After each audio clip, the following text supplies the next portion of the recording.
বর্ণাঢ্য শোভাযাত্রার মাধ্যমে মনোনয়নপত্র জমা দিলেন পুরুলিয়া লোকসভা কেন্দ্রের তৃণমূল প্রার্থী শান্তিরাম মাহাতো। মঙ্গলবার সকালে চিরকা বানেশ্বর ধাম শিব মন্দিরে পুজো দিয়ে পুরুলিয়া শহরের রাঁচি রোডে পৌঁছায় শান্তিরাম মাহাতো। পুরুলিয়া লোকসভা কেন্দ্রের বিভিন্ন প্রান্ত থেকে বাইক মিছিল এবং মিছিল করে রাঁচি রোডে জমায়েত করেন তৃণমূল কর্মীরা। সেখান থেকে দলীয় কর্মীদের সঙ্গে নিয়ে একটি বর্ণাঢ্য শোভাযাত্রার মাধ্যমে শহরের একাংশে মিছিল করে জেলা শাসক দফতরে পৌঁছান তৃণমূল প্রার্থী শান্তিরাম মাহাতো।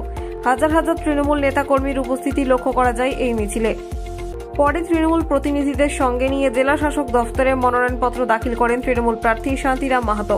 সাংবাদিকদের মুখোমুখি হয়ে তিনি জানান, জেতার বিষয়ে আশাবাদী রয়েছি, মানুষ আমাদের সঙ্গে রয়েছেন।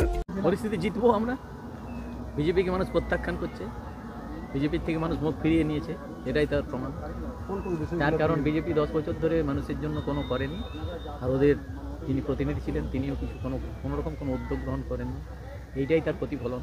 এই তীব্র দাবদাহের মধ্যে মানুষের যে দেখলাম আবেগ, আমার মধ্যেও একটা সংশয় ছিল যে লোক আসবে কিভাবে, তারা মিছিলে হাঁটবে, এটা একটু সত্যিকারে খুব বেদনাদায়ক ছিল, কষ্টকর ছিল।